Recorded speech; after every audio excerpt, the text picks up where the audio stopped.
तो hello guys, आज के इस वीडियो में हम जुजुत्सु काइजन सीजन 3 को एक्सप्लेन करने वाले हैं। फिर चलो एपिसोड शुरू करते हैं बिना किसी देरी के।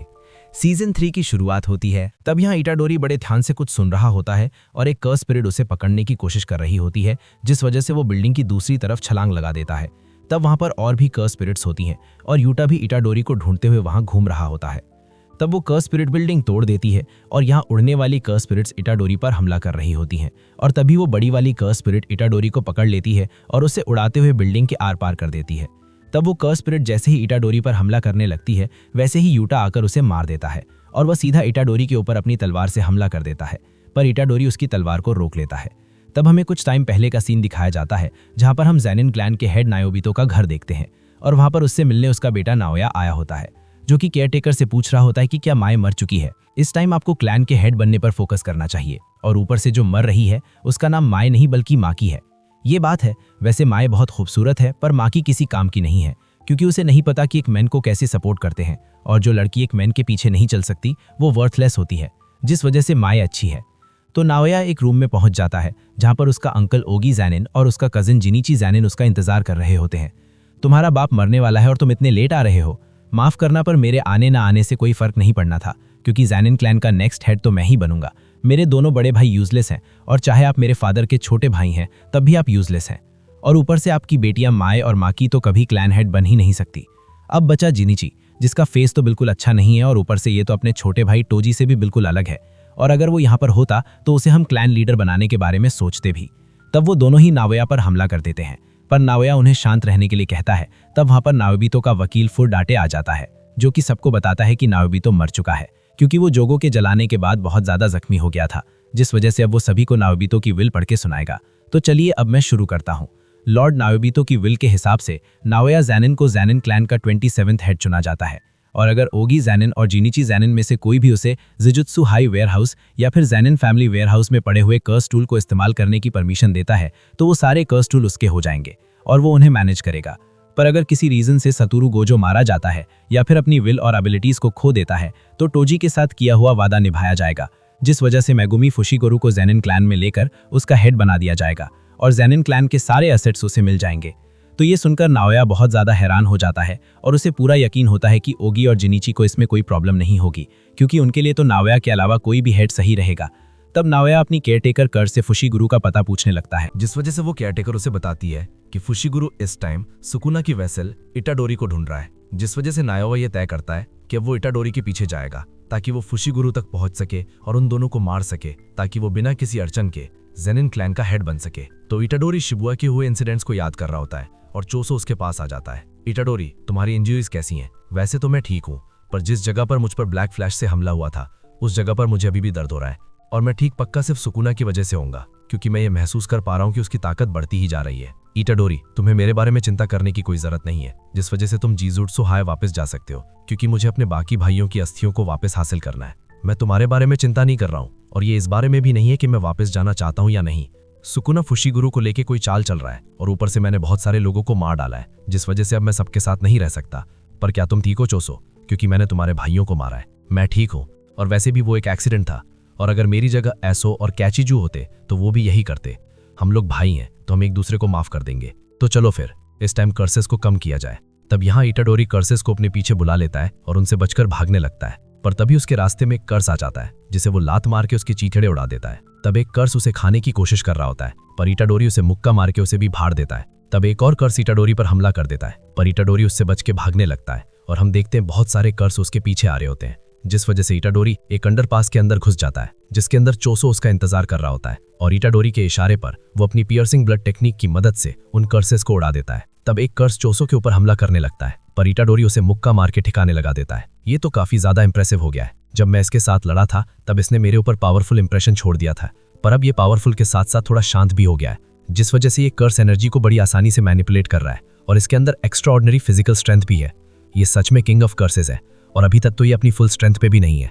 तुमने सच में कमाल कर दिया मेरे छोटे भाई। क्या तुम अभी भी ये कह रहे हो? जब तक तुम ये मान नहीं लेते तब तक मैं ये कहता रहूंगा। तब अचानक से नाओया वहां पर आ जाता है और फुशिगुरु के बारे में पूछने लगता है, पर उसे फुशिगुरु कहीं दिखाई नहीं देता, और वो इटाडोरी से पूछने लगता है कि आखिरकार वो वहां पे कर्सेस को क्यों मार रहा है, क्या वो भागना नहीं चाहता? तो इटाडोरी से पूछने लगता है कि आखिरकार वो भागेगा क्यों, जिस वजह से नायावा उसे बताता है कि उसकी मौत का फरमान जारी हो चुका है क्योंकि अब गोजो उसे प्रोटेक्ट नहीं कर रहा है, जिसे सुनकर इटाडोरी हैरान हो जाता है और उसे याद आता है कि इन्होंने भी उसे यही बताया था कि गोजो के कारण बहुत सारे लोगों की जान बची हुई है। तब नायावा इटाडोरी को बताने लगता है कि वो वहां पर फुशीगुरु को ढूंढते हुए आया है, पर क्योंकि उसे अब वो मिल गया है तो वो उसके हाथ पैर तो तोड़ ही सकता है, क्योंकि उसे कोई फर्क नहीं पड़ता कि इटाडोरी जिए या फिर मर जाए।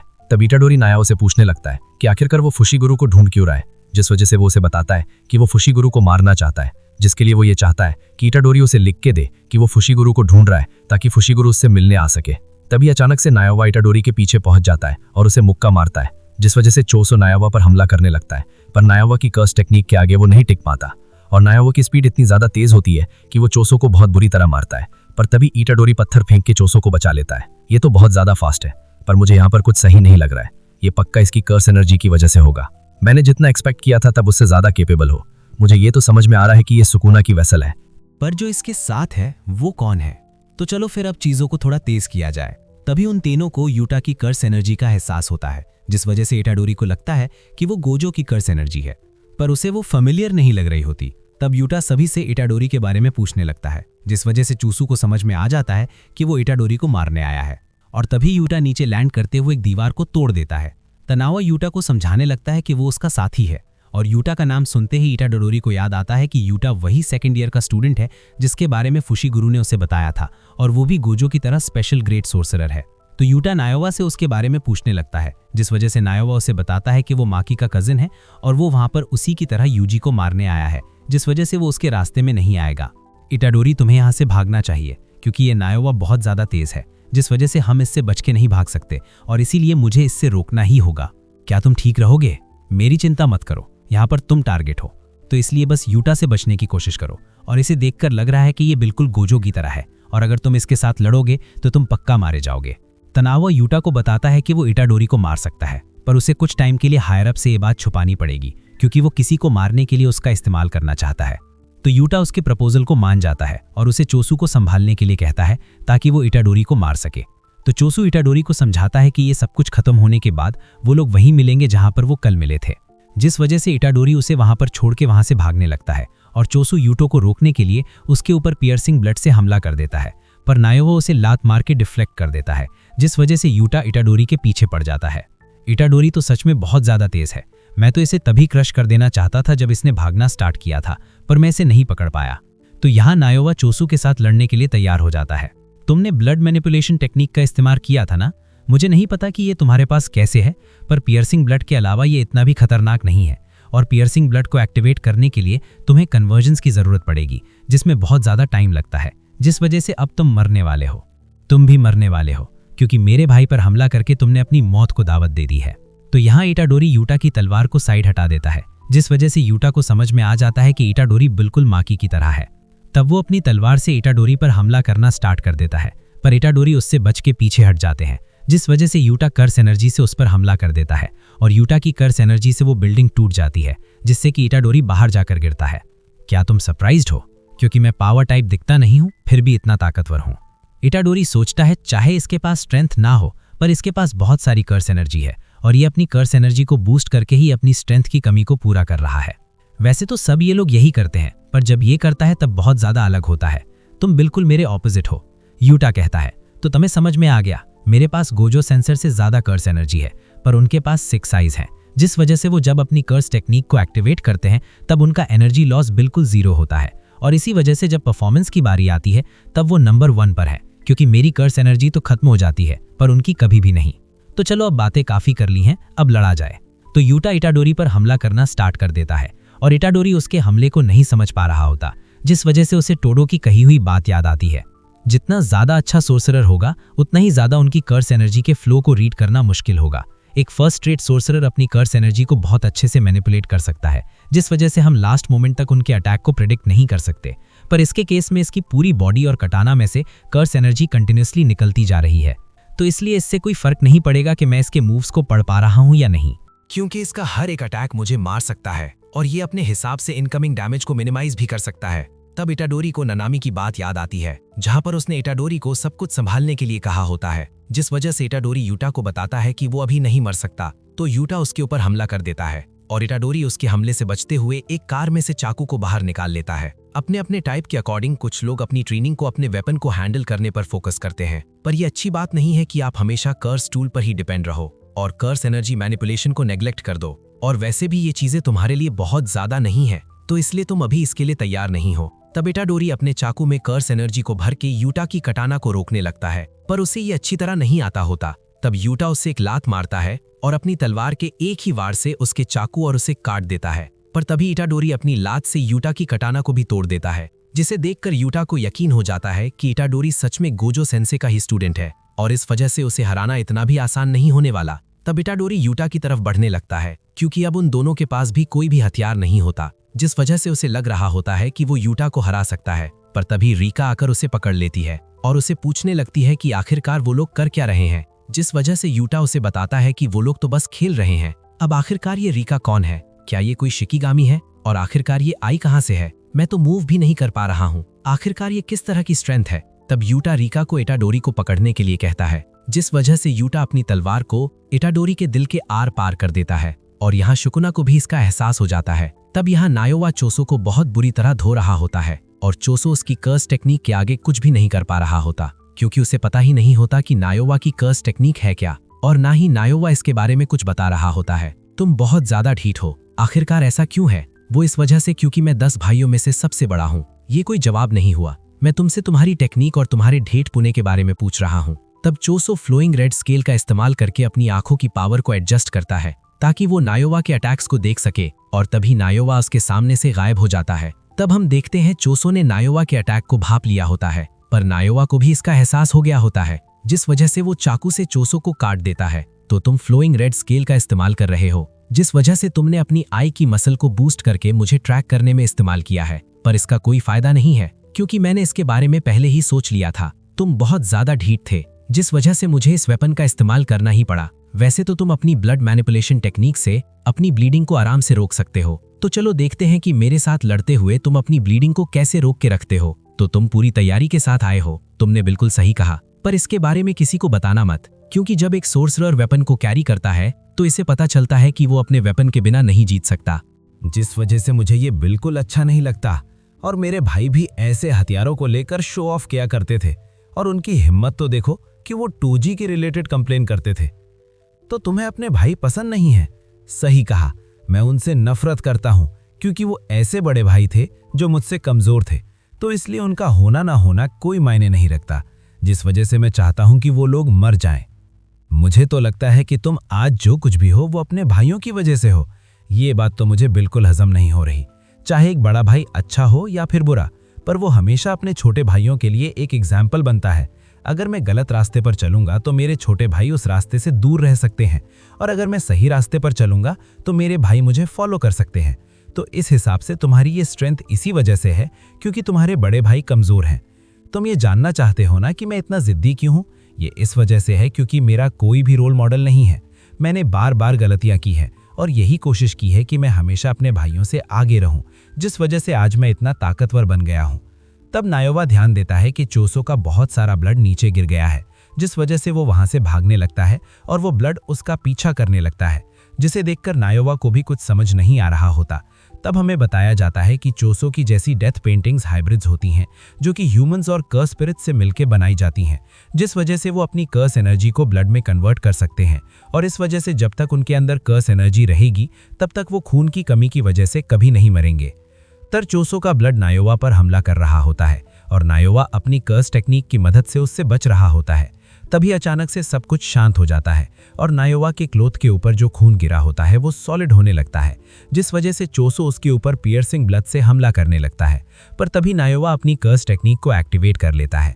मेरी कर्स टेक्निक उन मूवमेंट्स को ट्रेस करती है जो कि मैंने 24 एसपीज में प्रिपेयर किए होते हैं, जिस वजह से ये छोटी मोटी चीजें मुझे नहीं रोक सकती। तब नायोवा चोसो की तरफ बढ़ने लगता है और उसे समझ नहीं आ रहा होता कि आखिरकार चोसो उस पर हमला क्यों नहीं कर रहा। तब हमें बताया जाता है कि चोसो ने पिछले 150 सालों से अपनी कर्स टेक्निक को मास्टर करके एक ओरिजिनल टेक्निक बनाई होती है, जिसके हमले से नायोवा जख्मी हो जाता है। मुझे माफ करना, पर मैं ये कभी नहीं समझ सकता कि कैसे आप अपने भाइयों से प्यार नहीं कर सकते हैं। तो चोसो नायोवा पर हमला करने लगता है, पर तभी यूटा आकर उसे मुक्का मार के दूर फेंक देता है और वो अपने साथ इटाडोरी की लाश भी लाया होता है। तब नायोवा के मुंह से खून निकलने लगता है। आखिरकार ये क्या है? क्या ये पॉइजन है? क्या ब्लड मैनिपुलेशन टेक्निक ये भी कर सकती है? पर मुझे नहीं लगता कि ये उसकी कर्स टेक्निक है, और जितना उसके पास ब्लड था उसे ये भी पता लग रहा है कि वो ह्यूमन भी नहीं है। तो इसका मतलब वो एक वेसल बॉडी है, और अब मेरी बॉडी इस नॉन ह्यूमन ब्लड को रिजेक्ट कर रही है। तो यूटा नायोवा से उसे हील करने के बारे में पूछने लगता है, क्योंकि उसकी रिवर्स कर्स टेक्निक ह्यूमंस को ठीक कर सकती है। पर इसके बदले में यूटा चाह रहा होता है कि नायोवा हायर अप्स को खुद बताए कि इटाडोरी मर चुका है। तब यहाँ इटाडोरी को अपने फादर जिन दिखाई दे रहे होते हैं, और उसके ग्रैंडफादर उसके फादर को इटाडोरी की मॉम से दूर रहने के लिए कह रहे होते हैं, क्योंकि असल में वो काफ़ी पहले मर चुकी होती हैं। फिर इटाडोरी के फादर उन्हें ये बातें कहने से मना करते हैं, क्योंकि बच्चों को ये सब कुछ याद रहता है। पर तभी वहाँ पर इटाडोरी की माँ आ जाती हैं, जिनके सिर पर वैसा ही निशान होता है जैसा कि गेटो के सिर पर होता है। तब यहाँ इटाडोरी को होश आ जाता है, और यूटा ये देख के बहुत खुश होता है। पर इटाडोरी को कुछ समझ नहीं आ रहा होता, जिस वजह से यूटा इटाडोरी को बताता है कि सितंबर में गोजो उसके पास आया था और उसने यूटा को इटाडोरी का ध्यान रखने के लिए कहा था। तब हमें यहाँ पर यूटा और गोजो की बातचीत दिखाई जाती है। यूटा, अगर मुझे कुछ होगा तो मैं चाहता हूँ कि तुम फर्स्ट ईयर और सेकेंड ईयर का ध्यान रखो, और अगर मैं हकारी की बात करूँ तो वो पक्का ठीक रहेगा। आखिरकार आप ये क्या कह रहे हैं? मैं तो कभी ये इमेजिन ही नहीं कर सकता कि आपको कुछ हो सकता है। तुम्हें फर्स्ट ईयर इटाडोरी का ध्यान रखना होगा, क्योंकि तुम्हारी तरह उसे भी सीक्रेटली एग्जीक्यूट करने की कोशिश की गई है। तो इसलिए मुझे अच्छा लगेगा कि अगर तुम उसका ध्यान रखोगे। गोजो सेंसेई की ये बातों को याद करके मुझे ये नाटक करना पड़ा, क्योंकि अगर मैं ऐसा ना करता तो हायर अप्स किसी और को तुम्हें मारने के लिए भेज देते, या फिर तुम्हारी इन्फॉर्मेशन को छुपा देते। वैसे वो लोग इतने भी बेवकूफ़ नहीं हैं, जिस वजह से तुम्हारा एग्जीक्यूशनर बनने के लिए मुझे उनके साथ एक तुम्हें मारने का बाइंडिंग वादा करना पड़ा, और इसी वजह से मैंने तुम्हें मारा था। तो इसलिए मुझे इसके लिए माफ़ कर दो। तब इटाडोरी कहते हैं, अगर ऐसी बात है तो मैं अभी भी जिंदा कैसे हूँ? तो यूटा कहते हैं, ये सारा कुछ मेरी रिवर्स कर्स टेक्निक की वजह से है।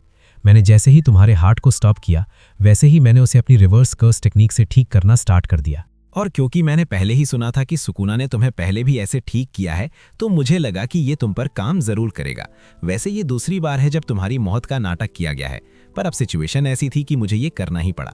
तो इटाडोरी यूटा से पूछने लगता है कि आखिरकार वो ये सब कुछ क्यों कर रहा है, जिस वजह से यूटा उसे समझाता है कि वो उन लोगों के लिए बहुत ज़्यादा इंपॉर्टेंट है जो उसके लिए इंपॉर्टेंट है, जिस वजह से उसे ये करना ही पड़ना था। और वैसे भी कभी उसके पास भी ऐसी पावर थी जिसे वो हैंडल नहीं कर सकता था, और उसे लगता था कि वो उसे ज़बरदस्ती दी गई है, पर वो सारी उसी की गलती थी। और जो इटाडोरी के पास पावर है वो तो उसकी है भी नहीं, जिस वजह से किसी भी चीज़ के लिए उसे ब्लेम नहीं करना चाहिए। तो इटाडोरी इस बात पे हामी नहीं भरता और कहने लगता है कि इससे कोई फर्क नहीं पड़ता कि इसमें उसकी गलती है या नहीं है, क्योंकि रियलिटी तो ये है कि उसने बहुत से लोगों को मारा है। तब फशीगुरु वहां पर आ जाता है और उसे अपने साथ वापस जुजुत्सु टू हाई चलने के लिए कहता है, क्योंकि इस टाइम जुजुत्सु टू हाई का बैरियर सबसे ज़्यादा कमज़ोर होता है, जिस वजह से किसी को भी पता नहीं चलेगा कि वो जुजुत्सु टू हाई में है। तो इटाडोरी इसके लिए मना करने लगता है और उसे कहने लगता है कि उसे इस तरह एक्ट करने की बिल्कुल ज़रूरत नहीं है कि जैसे कि कुछ हुआ ही ना हो, क्योंकि उसकी वजह से लोग मारे गए हैं। ये सारी हम लोगों की गलती है, तो अकेले खुद को ब्लेम करना बंद करो। हम कोई हीरोज़ नहीं है जो कि जस्टिस के लिए लड़ रहे हैं, बल्कि हम जुजुत्सु सॉर्सरर्स हैं, जिस वजह से कोई भी हमें अच्छे से जज नहीं कर सकता। तो इसलिए हमें कंटिन्यूअसली अपनी एग्जिस्टेंस की वर्थ को प्रूव करना पड़ेगा। और हाँ, हमारे पास इतना टाइम भी नहीं है कि हम अपने बारे में सोचें, क्योंकि हमें अभी बहुत सारे लोगों को बचाना है, और मुझे पूरा यकीन है कि तुम भी यही करना चाहते हो। तो इसलिए सबसे पहले मुझे बचाओ। इटाडोरी नोरिटोशी कामो ने प्लान बना लिया है, जिसमें वो लोग एक दूसरे के साथ मौत तक लड़ेंगे, जिनके पास कर्स टेक्निक है, और इसका नाम किलिंग गेम है। मेरी बहन सुमित को भी इस किलिंग गेम में खींच लिया गया है। तो इसलिए इटाडोरी मैं तुमसे भीख मांगता हूं, क्योंकि मुझे तुम्हारी स्ट्रेंथ की ज़रूरत है। तब हमें किलिंग गेम्स के 8 रूल्स के बारे में बताया जाता है, जो कि है कर्स टेक्निक की अवेकनिंग के बाद प्लेयर को 19 दिन के अंदर अंदर अपने पसंदीदा बैरियर के अंदर अपनी पार्टिसिपेशन को डिक्लेयर करना पड़ेगा, और अगर कोई भी प्लेयर अपने पुराने रूल को तोड़ता है तो वो मारा जाएगा। जो भी नॉन प्लेयर्स बैरियर के अंदर एंटर करेंगे वो ऑटोमेटिकली प्लेयर्स बन जाएंगे, और किलिंग गेम के अंदर उनकी पार्टिसिपेशन डिक्लेयर हो जाएगी। प्लेयर्स को दूसरे प्लेयर्स को मारकर पॉइंट्स मिलेंगे, और ये पॉइंट्स गेम मास्टर डिसाइड करेगा और प्लेयर की लाइफ को वैल्यू देगा। पर एक जनरल रूल के अकॉर्डिंग सॉर्सरर्स 5 पॉइंट्स के होंगे और नॉन सॉर्सरर्स 1 पॉइंट के, और अगर कोई प्लेयर 100 पॉइंट्स को इकट्ठा कर लेता है तो वो गेम मास्टर के साथ नेगोशिएट करके एक नए रूल को ऐड करवा सकता है। और इन 100 पॉइंट्स के अंदर प्लेयर अपनी लाइफ की वैल्यू को ऐड नहीं कर सकता। गेम मास्टर किसी भी रूल को एक्सेप्ट कर सकता है, पर अगर उसका कलिंग गेम पर लॉन्ग लास्टिंग इफेक्ट हुआ तो वह रूल रिजेक्ट भी किया जा सकता है। और अगर किसी प्लेयर के स्कोर 19 दिनों तक बिल्कुल सेम रहते हैं तो वो भी मारा जाएगा। तो इटाडोरी ये तय कर लेता है कि वो फुशीगुरु की मदद करके रहेगा। यूटा सुकुना फुशिगुरु को लेकर कोई प्लान कर रहा है और वो शिबुआ में मेरी बॉडी पर इसलिए हावी हो पाया था क्योंकि मुझे 10 फिंगर्स को एक साथ खिला दिया गया था, जिस वजह से मेरे अंदर इस टाइम सुकुना की 15 फिंगर्स हैं। तो इसलिए अगर मैं 5 बची हुई फिंगर्स को भी एक साथ खा लूँगा तब भी मुझे नहीं लगता कि वो मेरी बॉडी पर कब्जा कर पाएगा। पर फिर भी अगर किसी वजह से मैं सुकुना में कन्वर्ट हो जाता हूँ तो प्लीज़ आप मुझे मार डालना, और मुझे ये पूरा यकीन है कि आप ये कर सकते हैं। तो इटा इसके लिए मान जाता है और इटाडोरी फुशिगुरु से पूछने लगता है कि आखिरकार अब उन्हें क्या करना चाहिए। पहले तो हमें जुजुत्सु हाय वापस जाना होगा और लॉर्ड टेंगन के साथ कांटेक्ट बनाना होगा ताकि हम उनसे पूछ सकें कि प्रिजन रेल को कैसे खोलना है और नोरुटोशी कामो क्या सोच रहा है और वो आगे क्या करने वाला है। कलिंग गेम जुजुत्सु के ऊपर एक टेररिस्ट अटैक की तरह है और अगर हमें सिचुएशन को कंट्रोल करना है तो हमें इन सवालों के जवाबों की ज़रूरत है, और मुझे लगता है कि सिर्फ लॉर्ड टेंगर ही हैं जो हमें इन सवालों के जवाब दे सकते हैं। तो इटाडोरी फुशिगुरु को बताता है कि शायद यूकी को इसके बारे में कुछ पता होगा, पर फुशिगुरु उसे बताता है कि उसने पहले ही यूकी से बात कर ली है और उसने ही उसे ये आइडिया दिया है और वो इस टाइम हाई अप से मिलना नहीं चाहती है, जिस वजह से वो जुजुत्सु हाई में छुपी हुई है।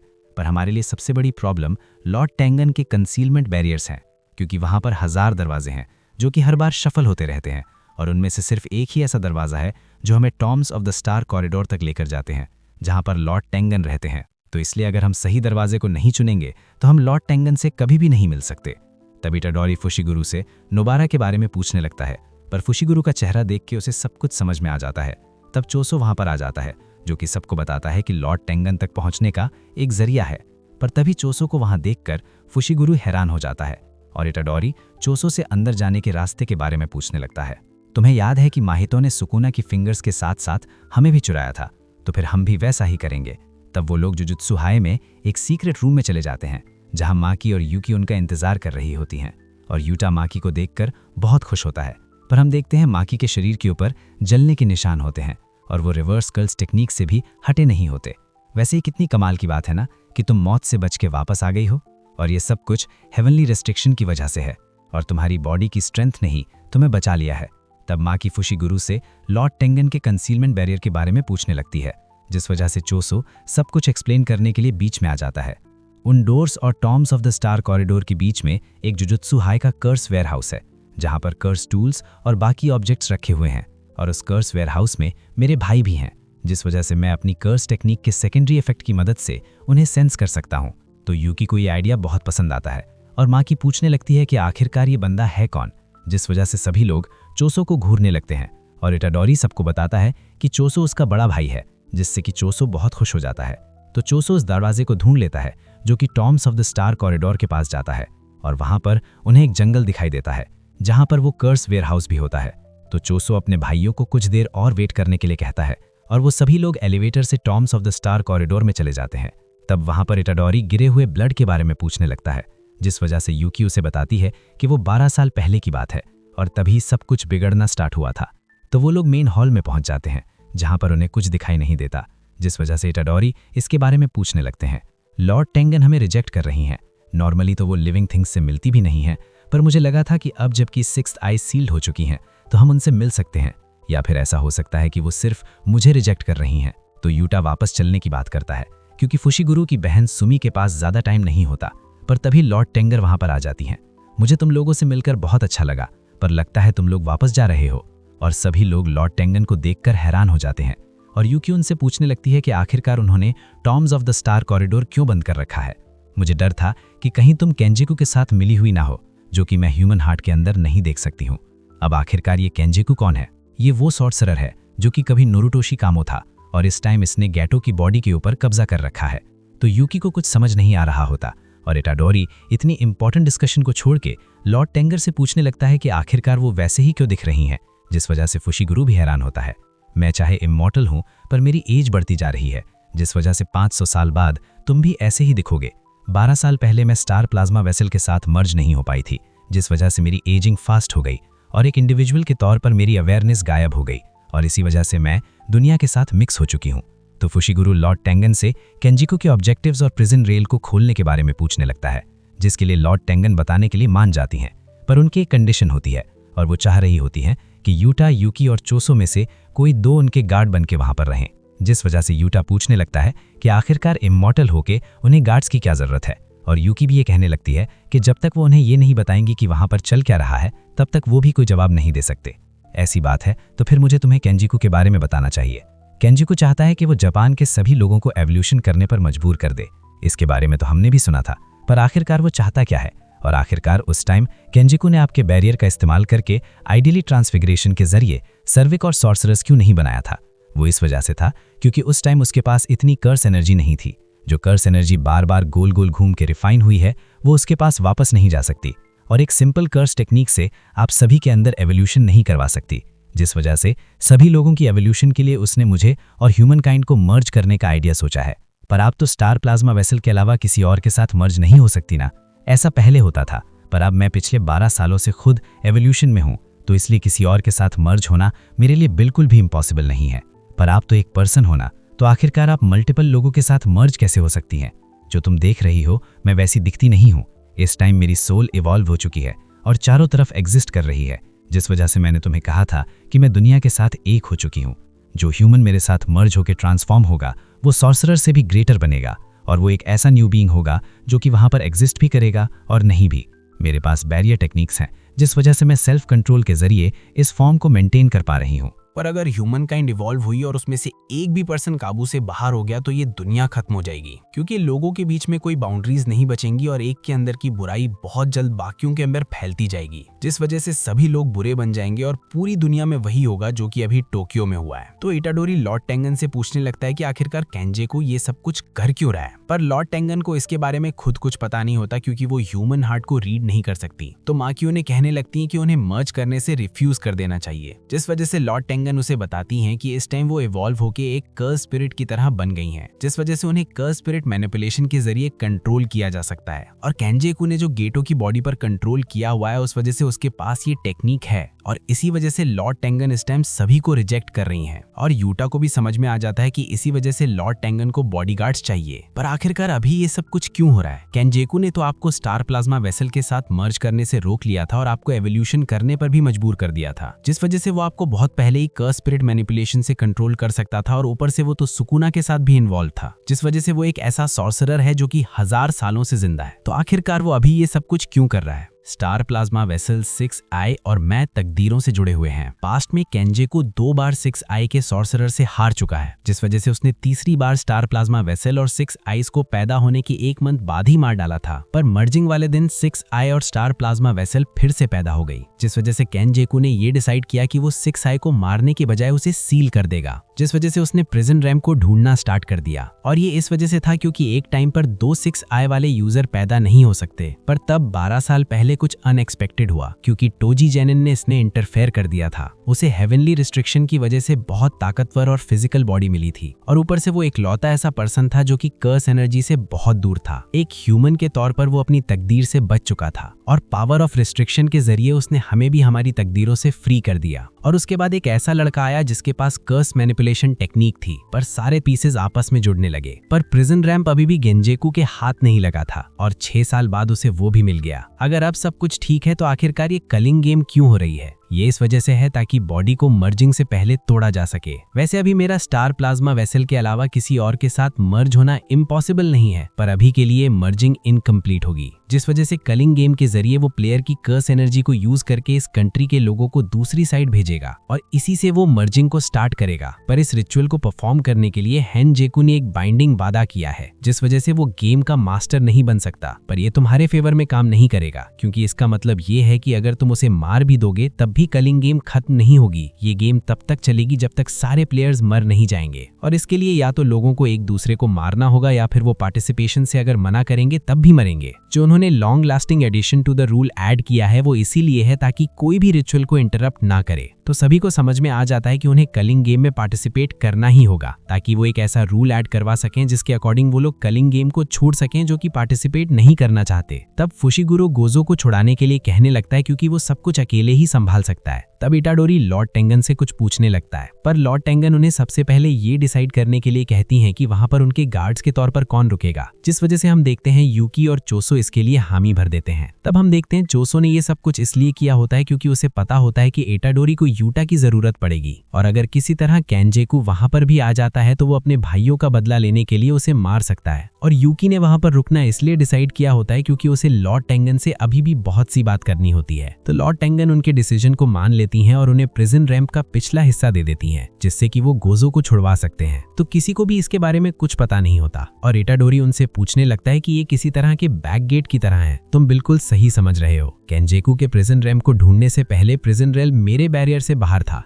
और मैंने इस बैक गेट को सील कर दिया था ताकि मैं फ्रंट गेट की एग्जिस्टेंस को छुपा सकूं, पर इसका कोई फायदा नहीं हुआ और गोजो भी इसे बैक गेट में कैद है। पर हम इसे खोल नहीं सकते क्योंकि इसे खोलने की अथॉरिटी केंजेकू के पास ही है और वो इस वजह से क्योंकि उसके पास इसका फ्रंट गेट है। और अगर हमें इसे तोड़ना है तो हमें इसके लिए या तो इन्वर्टेड सफियर ऑफ हेवन चाहिए जो कि किसी भी कर्स टेक्निक को नलिफाई कर सकता है, या फिर ब्लैक रोप चाहिए जो कि किसी भी कर्स टेक्निक के इफेक्ट को कैंसिल कर सकती है। पर गोजो ने 12 साल पहले इन्वर्टेड सफियर ऑफ हेवन को या तो कहीं सील कर दिया था या फिर डिस्ट्रॉय कर दिया था और पिछले साल गोजो ने उस ब्लैक रोप को भी ठिकाने लगा दिया। तो ये सुन के फुशिगुरो और इटाडोरी को बहुत गुस्सा आता है और यूटा भी उन्हें बताता है कि वो ब्लैक रोप को ढूंढने के लिए मिगेल के साथ अफ्रीका गया था, पर वहां पर भी उन्हें कुछ भी नहीं मिला, जिस वजह से यूकी लॉर्ड टेंगन से पूछने लगती है कि क्या इसे खोलने का कोई और रास्ता है। जिस वजह से लॉर्ड टेंगन सभी को बताती हैं कि कलिंग गेम में एक प्लेयर है जो कि 1000 साल पुरानी है और वो खुद को एंजल कहती है, जिसके पास एक ऐसी कर्स टेक्निक है जिसके जरिए वो बाकियों की कर्स टेक्निक को कैंसिल कर सकती है। तब हम देखते हैं उस प्लेयर का नाम हाना होता है और फुशिगुरो लॉर्ड टेंगन से ये पूछने लगता है कि क्या उन्हें उसके लोकेशन के बारे में पता है। वो इस टाइम टोक्यो के इस साइड के कॉलोनी के अंदर है और गेम का बैरियर मुझे रिजेक्ट कर रहा है, जिस वजह से मेरे पास ज्यादा इन्फॉर्मेशन नहीं है, तो इसलिए मैं तुम्हें वो सब कुछ बताऊंगी जो कि मुझे पता है। इस टाइम जापान के अराउंड 10 कॉलोनीज हैं और वो सारी बैरियर के साथ कनेक्टेड हैं जो कि एक लाइन बनाती हैं जिससे कि जापान के ह्यूमंस दूसरी साइड जा सकते हैं। तो इटाडोरी इसके बारे में सोचने लगता है और यूकी लॉर्ड टेंगन से पूछने लगती है कि क्या जुजुत्सु सोसाइटी बैरियर की वजह से होकाडो को इंक्लूड नहीं किया गया है, जिसपे लॉर्ड टेंगन हाँ कहती हैं। तब चोसो पूछने लगता है कि इस रिचुअल को पूरा करने में कितना टाइम लगेगा, जिस वजह से लॉर्ड टेंगन उसे बताती हैं कि ये तो गेम पर डिपेंड करता है, पर उनके हिसाब से 2 मंथ काफी होंगे। तब यूटा और माकी ये बात करने लगते हैं कि 31 दिसंबर को प्लेयर्स की कर्स एनर्जी एक्टिवेट हुई थी और अब 9 नवंबर हो चुका, जिस वजह से फुशिगुरो को पहले रूल के अकॉर्डिंग समझ में आ जाता है कि स्मोकी के लिए अपनी पार्टिसिपेशन डिक्लेयर करने के लिए सिर्फ 10 दिन और 15 घंटे ही बाकी हैं। तब फुशिगुरो लॉर्ड टेंगन से पूछने लगता है कि क्या जो पार्टिसिपेट करने से मना करेगा वो मारा जाएगा, जिस वजह से लॉर्ड टेंगन इसके लिए हाँ कहती हैं और दूसरे रूल में जो कर्स टेक्निक रिमूवल बताया गया होता है उसके बारे में शोको ने पहले ही माकी को समझाया होता है। कर्स टेक्निक रिमूवल वाला रूल उन्हीं पर अप्लाई होता है ना जो सोर्स ज्वाइन करेंगे, और मुझे लगता है कि जो रिमूवल है वो आइडिया ट्रांसफिगरेशन के जरिए अचीव नहीं किया जा सकता, जिसका मतलब यही है कि आपके दिमाग को कुछ हो सकता है और आप मर सकते हैं, क्योंकि अगर ऐसा नहीं होता तो सभी लोग पार्टिसिपेट करने से मना कर सकते थे। तो माकी को ये समझ नहीं आ रहा होता कि उसके पास तो कोई कर्स टेक्निक ही नहीं है, जिस वजह से उसे तो इस रूल से कुछ भी नहीं होना चाहिए। तो इटाडोरी तीसरे रूल के बारे में सोचने लगता है और पूछने लगता है कि जो सिविलियंस पहले ही बैरियर के अंदर होंगे उनके साथ क्या होगा, जिस वजह से लॉर्ड टेंगन उसे बताती हैं कि शायद उन्हें एग्जिट करने का एक चांस दिया जाएगा, क्योंकि कॉलोनीज के अंदर एंट्री और एग्जिट का कोई रोल नहीं है और शुरू से ही प्लेयर्स को बैरियर से बाहर निकलने के लिए ऑब्जेक्टिव्स दिए जाएंगे, जिस वजह से उन्हें लगता है कि ये सब कुछ गेम को स्टिमुलेट करने के लिए बनाया गया है ताकि वो प्लेयर्स को वहां रख सकें जहां पर वो गए हैं। तो फुशिगुरो और इटाडोरी चौथे और 5वें पॉइंट्स के बारे में डिस्कस करने लगते हैं, जिस वजह से फुशिगुरो गेम मास्टर के बारे में पूछने लगता है। सभी लोगों को एक उकाने नाम का शिकिगामी दिया जाएगा, पर तुम उसे गेम मास्टर की जगह एक इंटरफेस समझ सकते हो और गेम मास्टर का तुम ऐसे समझ सकते हो जैसे कि वो कलिंग गेम का कोई प्रोग्राम हो। तो इटाडोरी को कुछ समझ नहीं आ रहा होता और 6 और 7वें रूल के अकॉर्डिंग उन्हें समझ में आता है कि वो लोग रूल को ऐड तो कर सकते हैं पर माइनस नहीं कर सकते, और साथ में उन्हें ये भी देखना होगा कि उन्हें कैसा रूल ऐड करना है। तो मास्टर टेंगन उन्हें ये भी बताती हैं कि ये रूल्स बहुत ज्यादा इंपॉर्टेंट है क्योंकि प्लेयर्स को इन्हीं रूल्स के अकॉर्डिंग चलना है और कंजे को भी इन रूल्स में इंटरफेयर नहीं कर सकता। तब 8वें रूल को पढ़ के इटाडोरी को समझ में आ जाता है कि उसे फिर से लोगों को मारना होगा, पर फुशीन उसे बताता है कि उसके पास कुछ आइडियाज हैं। तो अब हमारे पास इन्फॉर्मेशन आ चुकी है, जिस वजह से अब हमें अपना अपना रोल प्ले करना होगा। यूकी और चोसो तुम लोग लॉर्ड टेंगन को यहाँ पर प्रोटेक्ट करोगे और मैं जेनिन क्लैन वापस जाके कर्स टूल्स को कलेक्ट करूंगी, क्योंकि गोजो के सील होते ही कामो और जेनिन क्लैन ने जुजुत्सु हाई कर्स्ट वेयरहाउस को क्लीन कर दिया है। पर अब जब फुशिगुरु जेनिन क्लैन का लीडर बन गया है तो मुझे कर्स टूल्स को रिट्रीव करने में कोई मुश्किल नहीं आएगी। तो इटाडोरी ये सुनकर बहुत ज्यादा हैरान हो जाता है कि फुशिगुरु ज़ेनिन क्लैन का लीडर बन गया है। तो माँ के लॉर्ड टैंगडन से जुजुत्सु कुमिया वर्कशॉप के बारे में पूछने लगती है और ये डिसाइड करती है कि वो इसके बाद पांडा को ढूंढकर आगे बढ़ेगी। तो वो यूटा से पूछने लगती है कि आखिरकार वो क्या करेगा। तो यूटा उन्हें बताता है कि वो सीधा कॉलोनी में जाएगा ताकि वो कुछ इन्फॉर्मेशन को इकट्ठा कर सके, और वो आसपास की कॉलोनीज को अवॉइड करेगा ताकि वो लोग एक दूसरे को मार ना दे और वो लोग एक दूसरे के साथ कॉन्टैक्ट बना के रखेंगे। पर तभी उन्हें पता चलता है कि बैरियर्स के अंदर फोन नहीं चलेंगे, जिस वजह से वो एक दूसरे के साथ कनेक्शन नहीं बना सकते। और ये सुनते ही इटाडोरी और यूटा फुशिगुरु के बारे में सोचने लगते हैं, क्योंकि अब फुशिगुरु को इटाडोरी के साथ रहना होगा, क्योंकि इटाडोरी कभी भी सुकुना में कन्वर्ट हो सकता है। तो फुशिगुरु इटाडोरी को उसकी चिंता करने से मना करता है और उसे बताता है कि अगर वो उसके हाथों मर जाएगा तो यूटा इटाडोरी को खुशी खुशी मार सकता है। तब माकी इटाडोरी और फुशिगुरु को हकारी के पास जाने के लिए कहती है, जो कि 3rd ईयर का सस्पेंडेड स्टूडेंट होता है, और वो चाहते होते हैं ताकि वो भी उनकी मदद करें। जिस वजह से इटाडोरी उनसे पूछने लगता है कि क्या वो ताकतवर है, और यूटा बताता है कि चाहे हकारी थोड़ा मूडी है, पर जब वो एक बार लड़ने के बारे में सोच लेता है तब वो यूटा से भी ज्यादा ताकतवर हो जाता है। तब सभी लोग वहां से वापस जाने लगते हैं और इटाडोरी चोसो को थैंक यू कहता है, जिस वजह से चोसो उसे मरने से मना करता है। तब यहाँ पर हम एक पर्सन को देखते हैं जो कि स्टैंडिंग कॉमेडी कर रहा होता है, पर उसके जोक्स पर सभी लोग डिप्रेस हो रहे होते हैं, जिस वजह से उसका एक साथी उसे समझाता है कि अब उसे इस जॉब को छोड़ देना चाहिए, क्योंकि अब उसके जोक्स फनी नहीं रहे हैं और जैसी हालत अभी टोक्यो की है तो उसे कोई ऐसी चीज ढूंढनी चाहिए जो उसके लिए सही हो। तब एक पर्सन उसे समझाता है कि इस दुनिया में 2 कॉमिक्स बहुत ज़्यादा डिमांड में रहती हैं, जो कि बहुत ज़्यादा फ़नी होती हैं, या फिर वो कॉमिक्स जो कि लोगों को लगती हैं कि बहुत ज़्यादा फ़नी है। तो इसलिए उसे चुनना होगा कि उसे किस तरह की कॉमिक बनना है। तब हमें पता चलता है कि वो पर्सन भी कलिंग गेम का एक प्लेयर होता है, जिसका नाम फमीहिको टकावा होता है। तब यहाँ माँ की ज़ेनिन क्लैन के लीडर के घर चली गई होती है, जहाँ पर नायोवा उसके फेस का मजाक उड़ाने लगता है। तुम एक वुमेन को उसके फेस से जज कर रहे हो? मुझे तो लगा था कि तुम बस उनकी एस की तरफ देखते हो। मैंने तुमसे एक क्वेश्चन पूछा है तो उसका मुझे जवाब दो। तुम ना ही कर्स टेक्निक का इस्तेमाल कर सकती हो और ना ही कर्स स्पिरिट्स को देख सकती हो, पर तुम्हारे पास कम से कम अच्छा चेहरा तो था, पर अब तो वो भी खराब हो गया है, जिस वजह से अब तो तुम्हारी तरफ कोई भी नहीं देखेगा। ये कितनी ज्यादा सैड बात है ना। तो क्या मैं तुम्हें वैसे ही बुली करूं जैसा मैं तुम्हें पहले किया करता था? तो अब तुम क्या करने वाली हो? तो क्या तुम अब एक कुत्ते की तरह झूठा और फुशिगुरु को फॉलो करोगी? तब माकी उसे इग्नोर करके वहां से चली जाती है, क्योंकि उसे कर्स्ड वेयरहाउस में जाना होता है। तब वहां पर माकी की माँ उसे अंदर जाने से मना करने लगती हैं, क्योंकि उन्हें वहां पर एंट्री की परमिशन नहीं होती है।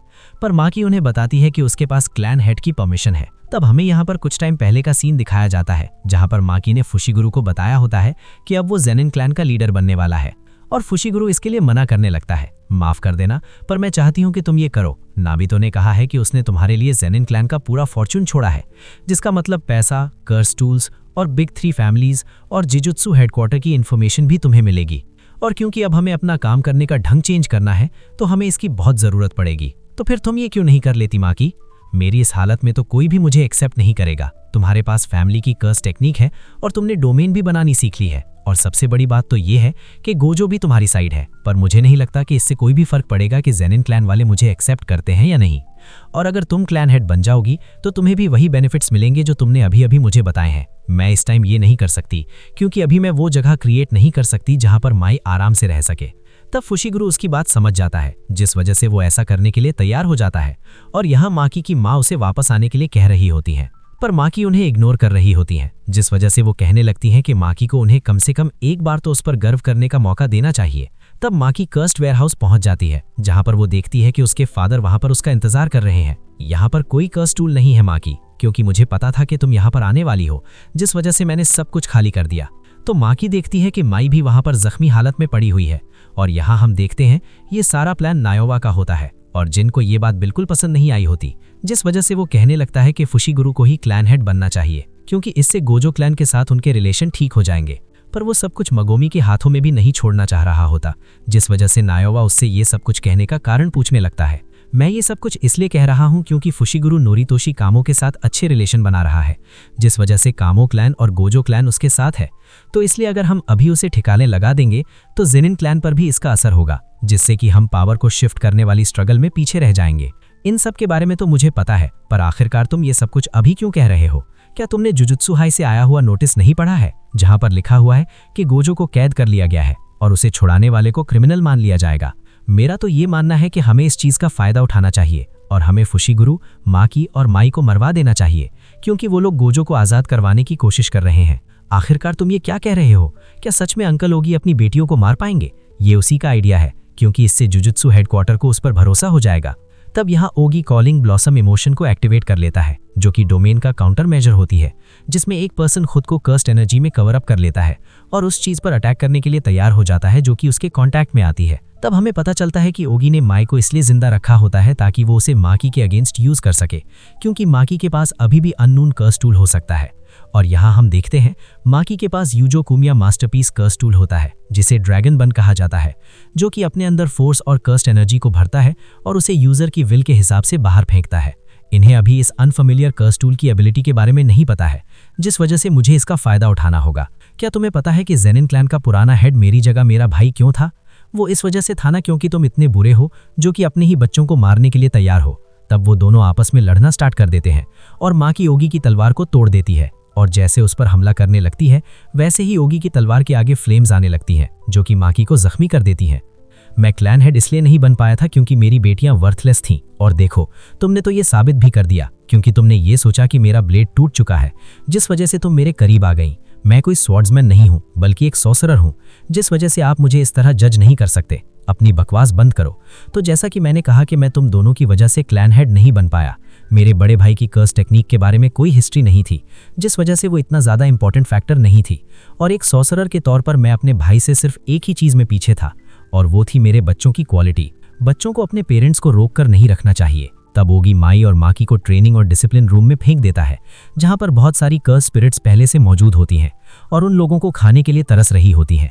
ये कर्स स्पिरिट्स अभी मुझसे डर रही हैं, और मैं जैसे ही यहाँ से चला जाऊंगा वैसे ये तुम लोगों को खाने के लिए बाहर आ जाएंगी। आखिरकार हेवनली रेस्ट्रिक्शन का फिजिकल गिफ्ट क्या होता है? लड़ने के लिए हम सॉर्सरस रोज ट्रेनिंग करते हैं और अपनी चमड़ी को कर्स एनर्जी से भर देते हैं, जिस वजह से माँ की तुम्हारी स्ट्रेंथ दूसरों के कंपैरेटिवली कुछ भी नहीं है। तो चलो फिर अलविदा। और हाँ, तुम मेरी जिंदगी के सबसे बड़े कलंक हो। तब माई देखती है कि माँ की अभी भी जिंदा है, और उसे एहसास होता है कि ऐसा पहले भी होने वाला है, और हम देखते हैं उसने अपनी कर्स टेक्निक से एक अलग दुनिया बना ली होती है। तुम्हें शायद अब समझ में आ गया होगा कि मेरी कर्स टेक्निक क्या है, पर मैं कुछ भी ज्यादा बड़ा या फिर कॉम्प्लिकेटेड नहीं बना सकती, और ऊपर से मैं फादर के कट्स की वजह से बहुत ज्यादा इंजर्ड हूँ, जिस वजह से जब मैं इसे एक बार बना लूंगी तो मैं मर जाऊंगी। तो इसलिए सब कुछ अकेले संभाल लेना माँ की। तब माँ की कहती है, रुको, आखिरकार तुम ये क्या कह रही हो? जल्दी से वापस आ जाओ। तब माई कहती है, मुझे काफी टाइम पहले पता चल गया था कि सॉर्सरर के तौर पर ट्विन को अनलकी क्यों माना जाता है।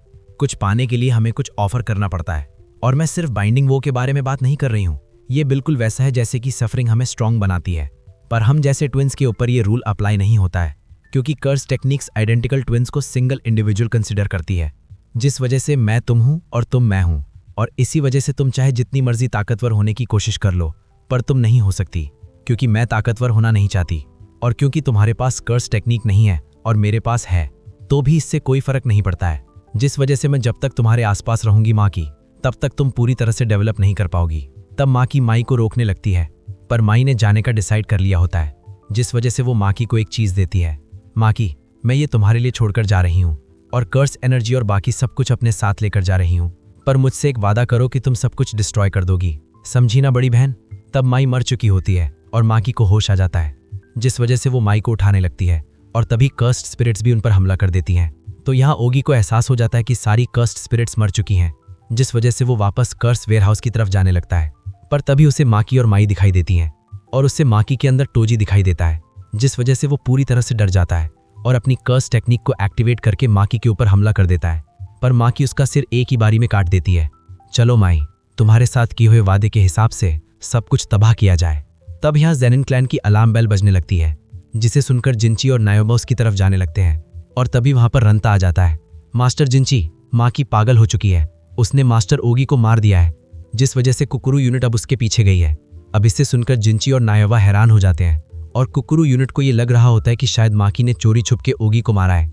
जल्दी जाओ और मेरे पहले उसे पकड़ लो, और अगर तुम ऐसा नहीं कर पाए तो कुकुरू यूनिट के कैप्टन होने के नाते जिनिची मुझे नहीं छोड़ेगा, पर उसे मारना मत, क्योंकि मैं नोबु आकी जेनिन उसे खुद मारूंगा।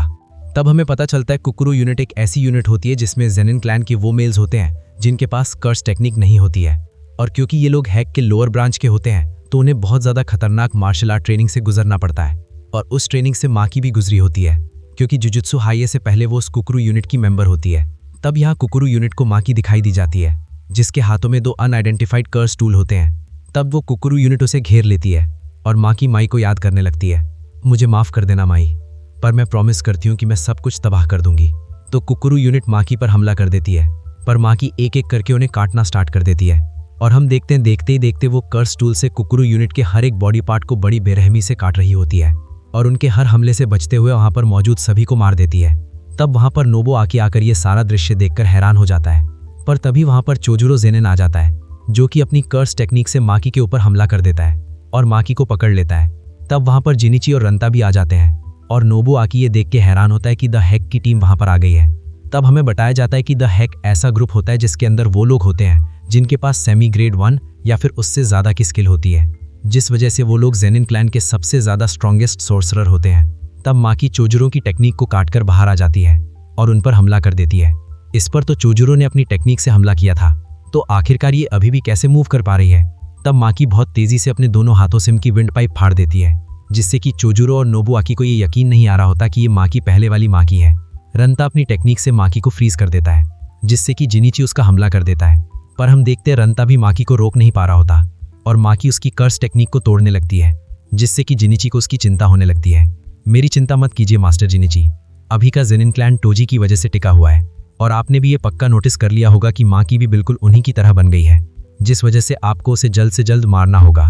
तब जिनिची अपनी कर्स टेक्निक से माकी के ऊपर हमला कर देता है, जिससे कि वो पूरी जगह तबाह हो जाती है और रंता को लगता है कि जिनिची ने माकी को मार दिया है, पर हम देखते हैं माकी ने जिनिची का गला काट दिया होता है। तब नायोओदी वहां पर आ जाता है, जो कि द हैक ग्रुप का हेड होता है और माकी से पूछने लगता है कि क्या उसके पास कोई ह्यूमन हर्ट भी है, जिस वजह से माकी उसे बताती है कि माई के साथ ही उसका वो दिल भी जा चुका है। तब हम यहाँ पर नायोवा का बचपन देखते हैं। मैं एक जीनियस हूँ, जिस वजह से सभी लोग कहते हैं कि मेरे फादर के बाद मैं इस फैमिली का हेड बनूंगा, पर मैं देख रहा हूँ कि ज़ेनिन क्लैन में एक फेलियर भी है और मुझे बताया गया है कि चाहे वो एक मर्द है पर फिर भी उसके पास कोई भी कर्स एनर्जी नहीं है। आखिरकार उसे कितना बुरा लगता होगा और उसे देखकर कितनी दया आती होगी ना। तब हम देखते हैं नायोवा जिस पर्सन की बात कर रहा होता है वो और कोई नहीं तो टोजी होता है और उसे देखकर वो बहुत ज्यादा हैरान हो जाता है, क्योंकि टोजी पूरी तरह से फुल कॉन्फिडेंस में होता है। तब प्रेजेंट में नायोवा अपनी कर्स टेक्निक को इस्तेमाल करके माकी के ऊपर हमला करना स्टार्ट कर देता है और माकी को लात मार के बहुत दूर फेंक देता है। तुम टोजी नहीं हो माकी, क्योंकि तुम्हें अपनी ताकत का एहसास नहीं है। गोजो के अलावा कोई भी ऐसा नहीं था जो कि टोजी को समझ पाया था। तब नायोवा फिर से माकी के ऊपर हमला कर देता है और उसे बहुत बुरी तरह धोने लगता है। तुम कभी भी टोजी और गोजो के साथ खड़ने के लायक नहीं हो, क्योंकि उनके साथ सिर्फ मैं ही खड़ा हो सकता हूँ। तब नायोवा के हमले से माकी को बहुत चोट आई होती है, जिस वजह से उसे एहसास हो जाता है कि अगर उसने जल्दी कुछ नहीं किया तो वो मारी जाएगी। प्रोजेक्शन सॉर्सरी उन मूवमेंट्स को अलाउ नहीं करती जो कि लॉ ऑफ फिजिक्स और ट्रेजेक्ट्री को इग्नोर करते हैं, और वैसे भी स्कर्स टेक्निक को एक्टिवेट करने के बाद बॉडी की एक्सेलरेशन बहुत ज्यादा बढ़ जाती है, जिसकी एक अपर लिमिट होती है। पर अगर आप कर्स टेक्निक को मेंटेन करके रखेंगे तो धीरे धीरे स्पीड बढ़ती जाएगी, जिस वजह से अब मैं नहीं रुकूंगा और पुरानी मिस्टेक को बिल्कुल नहीं दोहराऊंगा।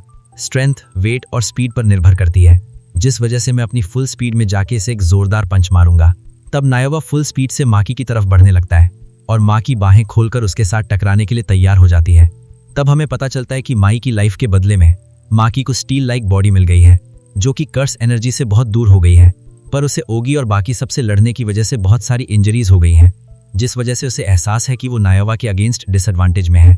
तब नायोवा ये देख के बहुत हैरान होता है कि माकी उसके साथ टकराने के लिए तैयार है, जिस वजह से हम देखते हैं वो माकी के करीब जाके एकदम से मुड़ जाता है और हमें बताया जाता है कि जब कोई प्रोजेक्शन सॉर्सरी को एक्टिवेट कर रहा हो और वो उस टाइम किसी अपोनेंट को टच कर दे तो उस अपोनेंट को भी 24 FPS पर मूव करना चाहिए, पर अगर वो ऐसा करने में फेल हो जाता है तो वो 1 सेकंड के लिए फ्रीज हो जाता है, जिस वजह से हम देखते हैं माकी 1 सेकंड के लिए फ्रीज हो गई होती है। पर नायोवा अभी भी अपनी फुल स्पीड से भाग रहा होता है, जिससे कि वो माकी के ऊपर हमला कर देता है। तुम यही चाहती थी ना कि मैं तुम्हारे अटैक को रोक के मुझे मूव करने से रोक सको, चाहे इसमें तुम्हारे रिब्स ही क्यों ना टूट जाएं, पर मैं इतने ऑब्वियस ट्रैप में नहीं फंसूंगा और इससे साबित हो गया कि तुम कभी भी टोजी के बराबर नहीं पहुंच सकती। पर तभी हम देखते हैं माँ की अचानक से नायोवा पर हमला कर देती है, क्योंकि उसे एहसास हो गया होता है कि नायोवा और नायोबितो की टेक्निक 24 FPS पर काम करती है और अब उसने उस नई बॉडी के जरिए 24 FPS पर मूव करना सीख लिया होता है, जिस वजह से वो नायोवा को एक जोरदार मुक्का मारती है और नायोवा के मुंह से खून निकलने लगता है।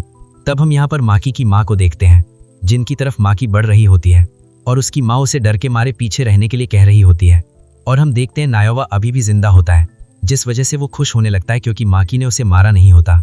पर तभी माकी की माँ वहां पर आ जाती हैं, जिनके गले पर कट लगा होता है और यहाँ नायोवा अपनी कर्स टेक्निक का इस्तेमाल नहीं कर पा रहा होता, जिस वजह से माकी की माँ उसे चाकू मार के मार देती है और मरते मरते ये सोचने लगती है कि वो सच में माई और माकी की माँ बनके कितनी खुश थी।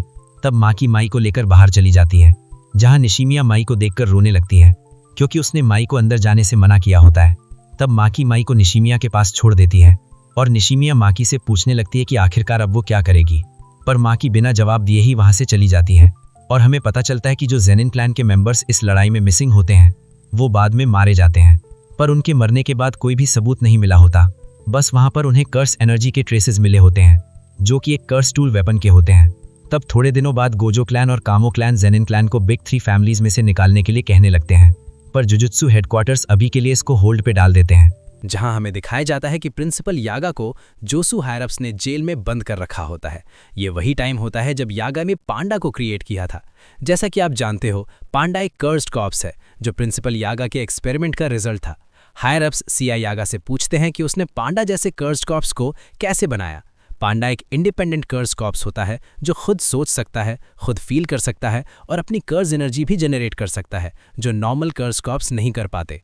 इसी वजह से हायरअप्स को डर होता है कि यागा इस टेक्निक का यूज़ करके अपने लिए कभी भी एक कर्स्ड कॉप्स आर्मी बना सकता है। इसीलिए वो इस टेक्निक को मिलिट्री लेवल थ्रेट मानते हैं और यागा से इन्फॉर्मेशन निकलवाने की कोशिश करते हैं। लेकिन यागा उन्हें कुछ नहीं बताता क्योंकि वो जानता है कि अगर ये टेक्निक गलत हाथों में लग गई तो लिविंग बीइंग को सिर्फ वेपन की तरह यूज़ किया जाएगा। अब हम प्रेजेंट में आते हैं, जहां कुसाकाबे पांडा को सील से रिलीज करता है और कहता है कि ये बात किसी को बताना मत। पांडा पूछता है कि वो ऐसा क्यों कर रहा है, जिसके जवाब में कुसाकाबे कहता है कि प्रिंसिपल यागा का उस पर बहुत बड़ा एहसान है। कई साल पहले कुसाकाबे की बहन का बेटा मर जाता है, जिसके बाद वो काफ़ी डिप्रेशन में चली जाती है। तब यागा उसके बेटे की मेमोरी को एक कर्स्ड कॉप में डाल देता है, जिसे देख के कुसाकाबे की बहन को थोड़ा होप मिलता है और वो काफ़ी टाइम बाद खुश होती है। इसी एहसान को चुकाने के लिए कुसाकाबे पांडा की मदद करता है। अब बैक टू प्रेजेंट। हायरअप्स गोजो के सील होने के बाद प्रिंसिपल यागा को डेथ सेंटेंस सुना देते हैं और उसे मारने के लिए एक असैसिन भेजते हैं। यागा फाइट के लिए रेडी हो जाता है और कहता है गोजो के सील होने के बाद अब भीगी बिल्ली भी शेर बन गए हैं। तभी वहां गाकू गांजी की एंट्री होती है, वही गिटार वाला बुढ़ा जो वन ऑफ द हायरअप्स भी है। जिसके बाद सीन कट होता है और कुछ देर बाद दिखाया जाता है कि गाकू गांजी ने यागा को मार दिया होता है। मरने से पहले यागा फाइनली बता देता है कि उसने पांडा और बाकी कर्स्ड कॉप्स को कैसे क्रिएट किया था। ये सुनकर कि गाकू का गांजी कहता है कि तुमने ये पहले क्यों नहीं बताया, अगर ये बात पहले बता दी होती तो शायद तुम्हें एग्जीक्यूट नहीं किया जाता। इस बात पर यागा बोलता है ये एक कर्ज है और अब ये कर्ज मैं तुम्हें दे रहा हूँ। इतना कहकर के वो दम तोड़ देता है। तभी वहां पांडा आ जाता है। गागो गांजी फाइट के लिए रेडी हो जाता है, लेकिन पांडा उसे कंप्लीटली इग्नोर करके सीधा यागा के पास चला जाता है, जो देख करके गांजी थोड़ा शॉक होता है और पूछता है क्या वो उसे हेट नहीं करता क्योंकि उसने उसके मास्टर को मारा है।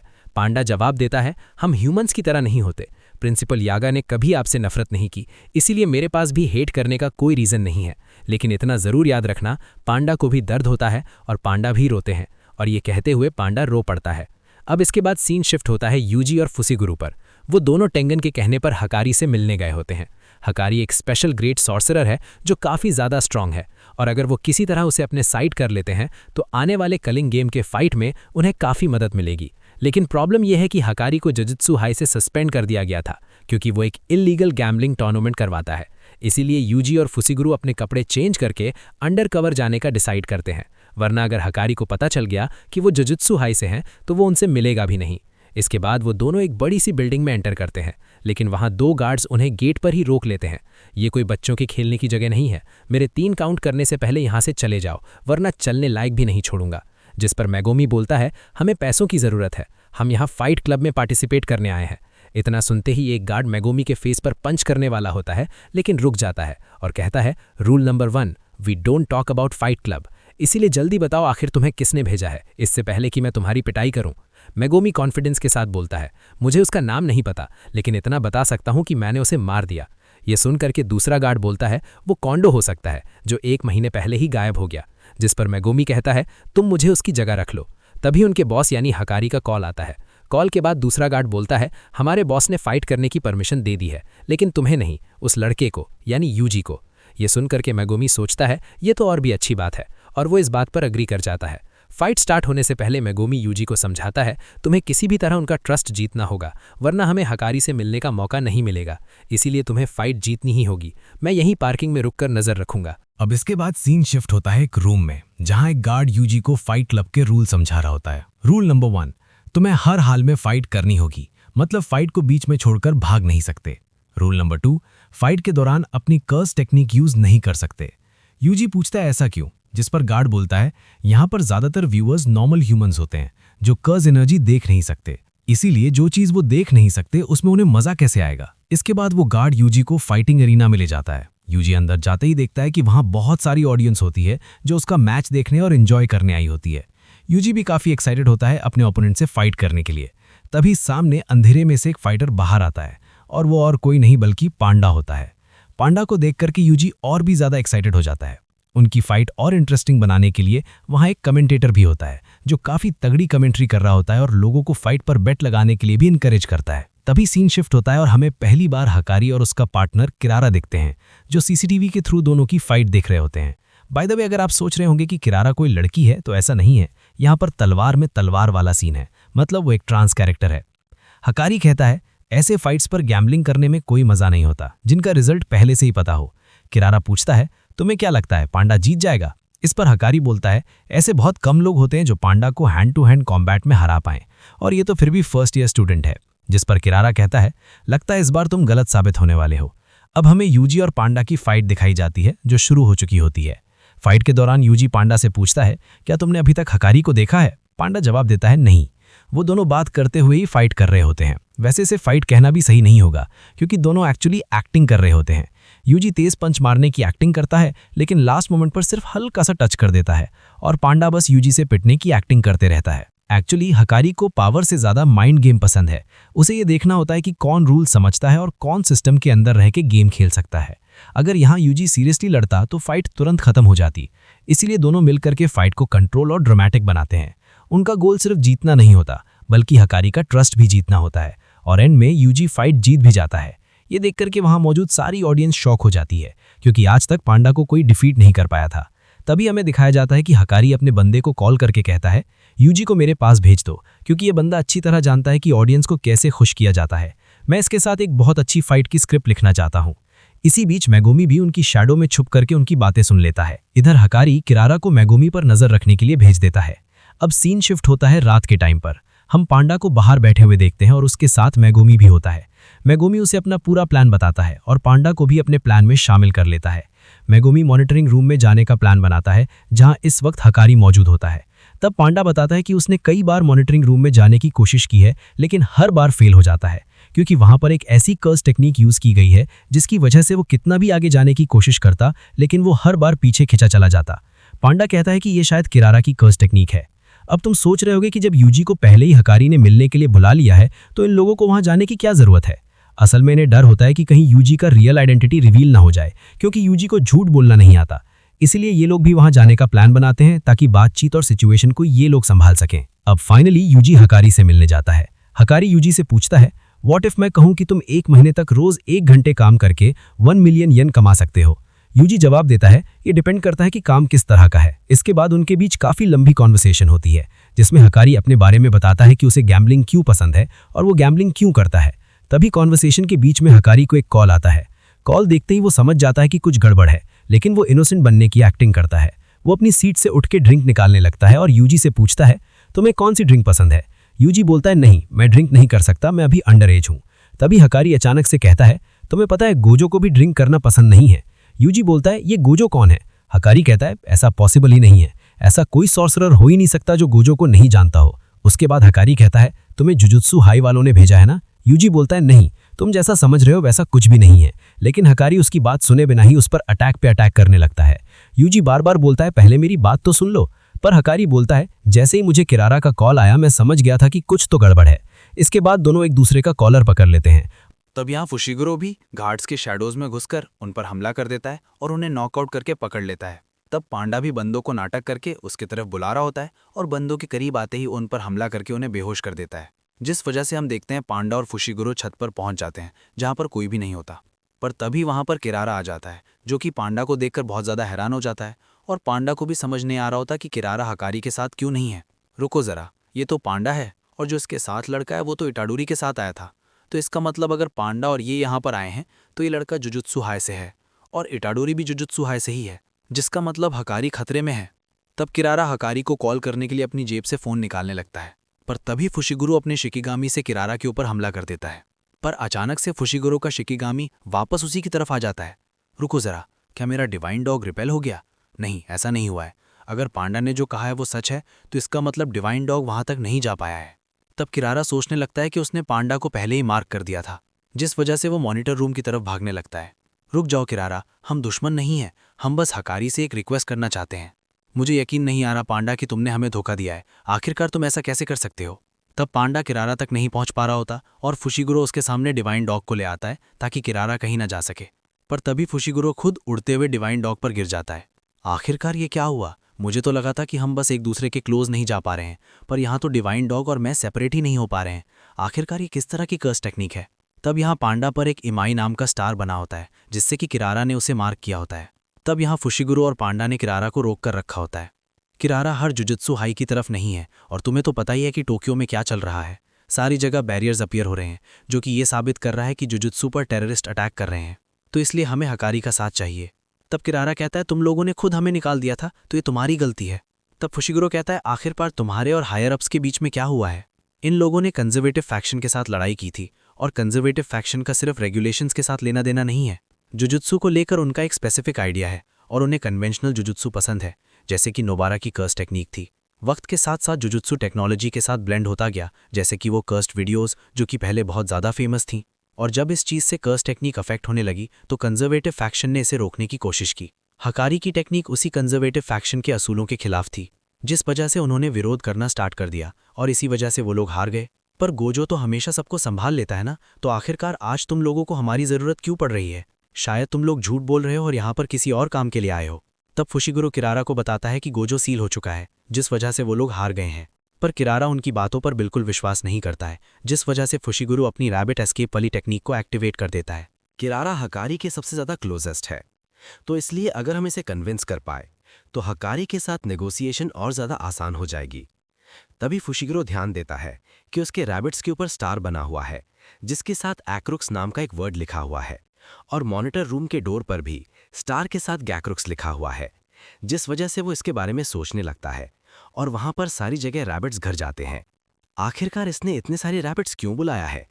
मेरी कर्स टेक्निक कर्स्ड एनर्जी को मार्क करती है, तो इसलिए वो शिकिगामी को भी सोसरस की तरह सेम ट्रीट करती है। तो इसलिए अगर ये ऐसे ही रैबिट्स को बढ़ाता रहा तो ये सारे शिकिगामीज को अपने डॉगी की तरह अपनी तरफ अट्रैक्ट कर लेगा और सफोकेट होकर मर जाएगा। पर तभी अचानक से वो सारे रैबिट्स फूट जाते हैं और फुशिगुरु ने भी अपनी जगह चेंज कर ली होती है। तो पांडा, आखिरकार ये रैबिट एस्केप कैसा था? ये मेरी तरह ही क्यूट था। मैं ये नहीं पूछ रहा, मैं तो ये पूछ रहा हूँ कि ये रैबिट्स किसके करीब जा पाए और किसके नहीं।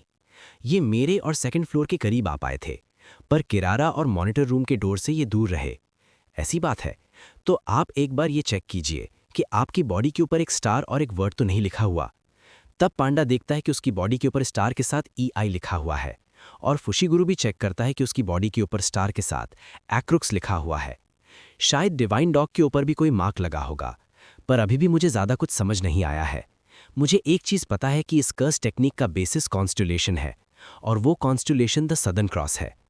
तब ये सुनकर किरारा बहुत ज़्यादा हैरान हो जाता है, जिससे कि फुशिगुरु को ये यकीन हो जाता है कि वो सही सोच रहा है। आखिरकार मैंने ये क्या कर दिया? हम दोनों के फेस के रिएक्शन से इसे सब कुछ समझ में आ गया है। इससे पहले ये यकीन नहीं था कि मेरी टेक्निक सदर्न क्रॉस पर बेस्ड है, पर मेरे फेस ने इसे यकीन दिला दिया है। तो अगर ये ऐसे ही पता करता रहा तो ये बहुत जल्द मॉनिटर रूम में एंटर कर पाएगा। मुझे इसे यहीं पर रोकना पड़ेगा। तब फुशिगुरु सोचता है, सुमिकी की वजह से ही मुझे सदर्न क्रॉस के बारे में पता है, पर क्या सदर्न क्रॉस के अंदर 4 पॉइंट्स नहीं होते हैं? फुशिगुरु, आखिरकार चल क्या रहा है? पांडा, सदर्न क्रॉस के अंदर तो 4 पॉइंट्स होते हैं ना? वैसे अगर वो क्रॉस है तो ऐसा तो होना ही चाहिए। मुझे लगता है कि किरारा की कर्स टेक्निक ने हम सभी को सदर्न क्रॉस का एक एक स्टार दिया है, ताकि हम लोगों के बीच में एक सर्टेन डिस्टेंस बना रहे। पर कि किरारा डोर के करीब जा सकता है और आप और मैं एक दूसरे के करीब आ सकते हैं, तो मुझे लगता है कि ये कर्स टेक्निक एक टेम्परेरी या फिर एक बोर्ड गेम की तरह है, जिसमें रूट पहले से ही तय होता है। जिसका मतलब अगर हमें किसी के करीब जाना है तो हमें सीक्वेंशियल ऑर्डर में ही उसकी तरफ जाना पड़ेगा, और जो सेम स्टार्स होते हैं वो एक दूसरे को अट्रैक्ट करते हैं। शायद ऐसा हो सकता है कि ये टेक्निक कास्टर को इंक्लूड नहीं करती है। ऐसा नहीं है क्योंकि किरारा डिवाइन डॉग के करीब नहीं जा पाया था। और शायद ऐसा हो सकता है कि हमारे स्टार्स और किरारा और डोल के स्टार्स एक दूसरे को रिपेल करते हैं। पर अगर ऐसी बात है तो आखिरकार किरारा रूम के अंदर क्यों नहीं गया है? शायद ये हमें रोकने के लिए वहां पर खड़ा है। किरारा शायद चुपके से मॉनिटर रूम के अंदर जाना चाहता है ताकि हमें उन कंडीशंस के बारे में ना पता चल सके जिससे कि हम उस रूम के अंदर जा सकते हैं। जिसका मतलब यहाँ पर 5 या फिर 5 से ज़्यादा स्टार्स हैं। अगर मेरी फिक्स रूट वाली थ्योरी करेक्ट है और यहाँ पर सिर्फ 4 ही स्टार्स हैं तो हम में से किसी एक को तो किरारा के पास पहुँचना ही चाहिए था। पर अगर हम दोनों के बीच में एक 5th स्टार है तो हम दोनों को पहले उस स्टार पर जाना पड़ेगा ताकि हम किरारा और उस डोर के पास जा सकें। पर अगर हमारे पास 6 या फिर 7 स्टार्स हुए तो हम क्या करेंगे? मैं उम्मीद करता हूं कि ऐसा ना हो, क्योंकि 5 स्टार होने से भी क्रॉस बनने का कोई मतलब ही नहीं बनता है। तब किरारा को एहसास हो जाता है कि उसका सीक्रेट बाहर आ गया है, जिस वजह से वो गाड़ी के ऊपर उतरकर ईमाई का स्टार लगा देता है और वो गाड़ी सीधा पांडा की तरफ उड़कर चली जाती है, जिसे पांडा दूर फेंक देता है और फुशीगुरु को दूसरा स्टार ढूंढने के लिए कहता है। उस गाड़ी को दूर मत फेंकिए, क्योंकि किरारा ने उसके ऊपर आपके ही जैसा ईमाई वाला स्टार लगा रखा है, जिसका मतलब अगर आप उसे दूर भी फेंक देंगे तब भी वो आपके पास आती रहेगी। किरारा ने जो अभी किया है उसके हिसाब से उसे किसी के ऊपर स्टार लगाने के लिए उसे टच करना पड़ता है, पर किरारा ने ना ही मुझे टच किया था और ना ही रैबिट्स को, उसने सिर्फ डिवाइन डॉग को टच किया था। तो इसका मतलब ये ऑब्जेक्ट को मार्क करने की जगह लोगों की कर्स्ड एनर्जी को मार्क करता है। और अगर इसे ऑब्जेक्ट को मार्क करना हो तो शायद किरारा किसी तरह उन्हें कर्स्ड एनर्जी से चार्ज करता है, और इसी तरह किरारा ने उस कार को भी ईमाई स्टार दिया है। और अगर मैं ये सोचूं कि इस टेक्निक की रेंज ज़्यादा नहीं है तो वो 5वां स्टार यहीं आसपास होना चाहिए।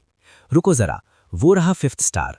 मुझे यहाँ पर हम तीनों के अलावा कोई और कर्स्ड एनर्जी महसूस नहीं हो रही है, जिस वजह से किरारा की कर्स्ड एनर्जी भी एक स्टार के साथ मार्क्ड है। और क्योंकि किरारा की कर्स्ड एनर्जी भी एक स्टार के साथ मार्क्ड है तो वो कर्स्ड एनर्जी को यूज़ करके किसी और ऑब्जेक्ट को एक्रुक्स वाले स्टार के साथ मार्क नहीं कर सकती, क्योंकि वो उसने मुझ पर यूज़ किया है, जिसका मतलब वो मेरे ऊपर कोई और ऑब्जेक्ट नहीं फेंक सकती। और अब अगर मैं इस स्टार के पास आ चुका हूँ तो शायद मैं अब किरारा तक भी पहुँच सकता हूँ। और हमें बताया जाता है कि फुशीगुरु की हाइपोथेसिस सच है और किरारा की कर्स टेक्निक का नाम लव रैंडोवर्स है। तब हमें बताया जाता है कि कॉन्स्टलेशंस के अंदर डेप्थ होती है और हर एक स्टार अर्थ से डिफरेंट डिस्टेंस पर है। और क्योंकि फुशीगुरु के ऊपर एक्रॉस स्टार है तो उसे मिमोसा स्टार से गुजरते हुए गिन स्टार के पास जाना पड़ेगा, जो कि किरारा के ऊपर है। मैं बहुत ज़्यादा इंप्रेस हुआ हूँ क्योंकि तुमने मेरी कर्स टेक्निक का पता लगा लिया है। पर तुमने ये कैसे सोच लिया कि मैं तुम पर ऑब्जेक्ट नहीं फेंक सकता? मैं सिंपली अपनी कर्स एनर्जी से गिन स्टार को रिमूव करके बाकी चीज़ों को एक्रॉस स्टार से मार्क कर सकता हूँ, जिस वजह से तुम इन ऑब्जेक्ट से नहीं बच सकते। तो अचानक से फुशीगुरु का डिवाइन डॉग किरारा पर हमला कर देते हैं। आखिरकार ये डॉगी यहाँ पर कैसे आ गया? रुको, अब समझ में आया।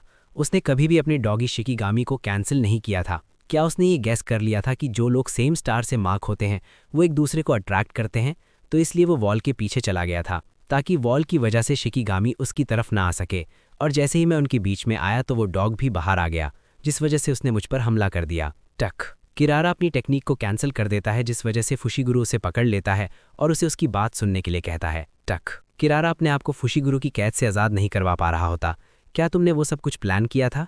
पर तुम्हें तो ये अंदाज़ा ही नहीं होना चाहिए था कि डॉगी तुम्हारी तरफ आएगा या फिर तुम डॉगी की तरफ उड़कर जाओगे। तब फुशीगुरु कहता है, पहले तो मैंने बस तुक्का लगाया था, पर अब मैं समझ चुका हूँ कि जिसके पास ज़्यादा कर्स एनर्जी होती है वो दूसरी चीज़ को अपनी तरफ खींच सकता है। जब पहली बार डिवाइन डॉग ने मुझे अपनी तरफ खींचा था तब उसके पास ज़्यादा कर्स एनर्जी थी, पर इस बार मैंने तुम्हारे अटैक से बचने के लिए अपनी कर्स एनर्जी को रीइंफोर्स किया था, जिस वजह से वो मेरी तरफ आ गया। तब किरारा को ये बिल्कुल अच्छा नहीं लगता है, पर तभी फुशीगुरु उसे छोड़ के उसे उसकी बात सुनने के लिए कहने लगता है, जिस वजह से किरारा इसके लिए मान जाता है। तब थोड़ी देर बाद इटाडोरी उड़ते हुए मॉनिटर रूम से बाहर गिरता है, जिसे देखकर फुशीगुरु हैरान हो जाते हैं क्योंकि इटाडोरी को बहुत ज़्यादा चोटें आई होती है।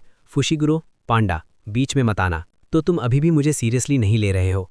हकारी इटाडोरी को एक जोरदार पंच मारता है, जिसे देखकर फुशीगुरु और पांडा हैरान हो जाते हैं क्योंकि उन्हें यकीन नहीं हो रहा होता कि कोई इटाडोरी को भी इतनी बुरी तरह से मार सकता है। पर हम देखते हैं कि हकारी को ये एहसास हो गया होता है कि इटा बिल्कुल भी बचने की कोशिश नहीं कर रहा है, जिस वजह से हम देखते हैं इटाडोरी नीचे गिरते हुए अपने एक हाथ का सपोर्ट लेके दोबारा से खड़ा हो जाता है और उसकी नाक से खून निकलने लगता है। तुम तो पूरी तरह से पागल हो चुके हो। ये लड़ाई शिबुआ की लड़ाई की तरह नहीं है, क्योंकि हमें यहाँ पर इसे दिखाना है कि ये हम पर भरोसा कर सकता है। तो इसलिए ना ही मैं हार मानूंगा और ना ही मैं इसके साथ लड़ूंगा। तो चलो फिर ठीक है, मैं तुम्हारी बात तब तक सुनूंगा जब तक तुम ऐसे ही खड़े रहोगे। हकारी, रुक जाओ, ये लोग ये कह रहे हैं कि इन्हें तुम्हारी मदद चाहिए, जिस वजह से तुम्हें इनकी बात ज़रूर सुननी चाहिए। मैंने अभी अभी यही तो कहा कि मैं इनकी बात ज़रूर सुनूंगा। तो बताओ इटाडोरी, आखिरकार तुम्हें मुझ पर इतना ज़्यादा भरोसा क्यों है? आज हम पहली बार मिल रहे हैं ना? वो इस वजह से क्योंकि मेरे सीनियर्स को लगता है कि तुम स्ट्रांग हो। मुझे लगा ही था कि कोई ऐसी ही बात होगी। तब हकारी इटाडोरी को एक पंच मारता है। आखिरकार इसके पंचेज में इतनी ज़्यादा फोर्स क्यों है? ये चाहे जितनी मर्जी कम स्ट्रेंथ से मुझ पर हमला कर रहा हो, पर फिर भी मुझे बहुत चोट लग रही है। आखिरकार ये चल क्या रहा है? जब एक सोर्सरर दूसरे सोर्सरर से मदद मांगता है तो ये तय होता है कि वो दोनों एक दूसरे के भरोसे अपनी ज़िंदगी को जोखिम में डाल रहे हैं। तो इसलिए तुम्हें मुझे दिखाना होगा इटाडोरी कि तुम्हारे पास वो फीवर है जो कि मुझे ऐसा करने पर मजबूर कर सकता है। पर मुझे लगता नहीं है कि तुम ऐसा कर पाओगे, क्योंकि तुम तो यहाँ पर किसी और के ऑर्डर पर आए हो। आखिरकार वो बूढ़ा मासाची कर क्या रहा है? उसे तो तुम जैसे कमजोर बंदों को बाहर फेंक देना चाहिए था। मेरे पास कोई भी फीवर नहीं है, क्योंकि मैं एक कॉग हूँ और मैं सिर्फ उसी मशीन के अंदर लग सकता हूँ जिसके जरिए सोर्सरस कर्सेस को खत्म कर सकते हैं। तुम तो सच में बहुत ज्यादा बोरिंग हो। फशीगुरु को एहसास हो जाता है कि अगर ऐसा ही चलता रहा तो इटाडोरी बहुत ज्यादा जख्मी हो जाएगा, जिस वजह से वो इटाडोरी को ये सब कुछ रोकने के लिए कहता है। पर तभी हकारी फिर से उसे मुक्का मारकर दूर फेंक देता है। इससे बहुत ज्यादा दर्द हुआ ना? गोजो के अकॉर्डिंग मेरी कर्स एनर्जी पावरफुल है और इसी वजह से तुम्हें चोट लग रही है, पर लगता है तुम अभी तक मरे नहीं हो। तो पांडा, इटाडोरी को यहाँ से लेकर दफा हो जाओ और कभी मुझे अपनी शक्ल मत दिखाना। तब इटाडोरी फिर से हकारी के पीछे आकर खड़ा हो जाता है, जिससे कि वो पूरी तरह से चौंक जाता है, क्योंकि उसने हकारी के 3 मुक्कों को पूरी ताकत से झेला होता है। आखिरकार तुम हो क्या? मैंने कहा ना कि मैं बस एक कॉग हूँ और कॉग्स का बस एक ही फंक्शन होता है और वो है कर्सेस से छुटकारा पाना। तो इसलिए अगर उस चीज के लिए तुम जरूरी हो तो मैं तब तक हार नहीं मानूंगा जब तक तुम मान नहीं जाते। तो बताओ हकारी, आखिरकार तुम्हारा फंक्शन क्या है? ये लड़का तो बहुत ढीठ है। क्या इसकी आंखें मुझे ये बता रही हैं कि इसके पास भी फीवर है? तो हकारी फिर से इटाडोरी को पंच मारने लगता है, पर किराना उसे समझाता है कि अब उसे शांत हो जाना चाहिए, क्योंकि इटाडोरी ने खुद को साबित कर दिया है। जिस वजह से हम देखते हैं हकारी फुशीगुरु और पांडा को नीचे बुला लेता है ताकि वो उनके साथ एक डील कर सके, और इस वजह से फुशीगुरु किरारा को थैंक यू कहते हैं। इसकी कोई ज़रूरत नहीं है, मुझे अभी भी हायर अप से नफरत है। पर हकारी का फेवर तब अच्छा लगता है जब अजस्तु हाई के लोगों की मदद कर रहा होता है, जिस वजह से मैं चाहता हूं कि ये तुम लोगों की मदद करे। पर तभी थोड़ी देर बाद वहां पर कलिंग गेम का कुगाने आ जाता है, जिसे देखकर सभी लोग हैरान हो जाते हैं। अटेंशन प्लेयर्स, एक प्लेयर ने कलिंग गेम के अंदर एक न्यू रूल को ऐड किया है, जिसके अकॉर्डिंग एक प्लेयर दूसरे प्लेयर के name, points, number of rule added और करंट कॉलोनी की इन्फॉर्मेशन को एक्सेस कर सकता है। तब हमें कुछ टाइम पहले का सीन दिखाया जाता है, जहां पर हम कलिंग गेम के एक प्लेयर काशिशो को देखते हैं, जिसने एक प्लेयर को मार दिया होता है और उसे 5 पॉइंट्स मिले होते हैं। ये तो बहुत ज्यादा कमजोर है, बल्कि 400 साल पहले तो बहुत ज्यादा टफ सोर्सरर्स थे। तो आखिरकार ये सकूना है कहाँ? तुम 200 पॉइंट्स तक पहुंच चुके हो, तो क्या तुम 100 पॉइंट्स का इस्तेमाल करके कलिंग गेम के अंदर किसी रूल को ऐड करवाना चाहते हो? तो चलो फिर एक रूल को ऐड किया जाए। मैं चाहता हूं कि प्लेयर्स के नेम और पॉइंट्स टोटल सभी को दिखाई दें, ताकि हम उनकी ताकत का अंदाजा लगा सकें। पर क्योंकि रूल को ऐड करने से उनके पॉइंट्स घटते हैं, तो इसमें यह भी ऐड करना कि आखिरकार उन्होंने कितने रूल्स को ऐड किया है और साथ में वो किस कॉलोनी में है। तो अब इस रूल को ऐड कर दो कोगाने। अब इसके बाद से नेक्स्ट एपिसोड में काफ़ी मज़ा आने वाला है, क्योंकि अब तक से कलिंग गेम प्रिपरेशन आर्क चल रहा था, तो मे बी आपको बोरिंग लग सकता है, बट नेक्स्ट एपिसोड से फाइनली कलिंग गेम स्टार्ट हो जाएगा। तो अगर मिस नहीं करना चाहते हो तो हमारे चैनल को ज़रूर से सब्सक्राइब कर लेना। एंड अगर आपको ये एपिसोड अच्छा लगा हो तो इस वीडियो पे दबा के लाइक एंड कॉमेंट कर दो। खैर, आज के लिए इतना ही। मिलते हैं आपसे नेक्स्ट वीडियो में। बाय।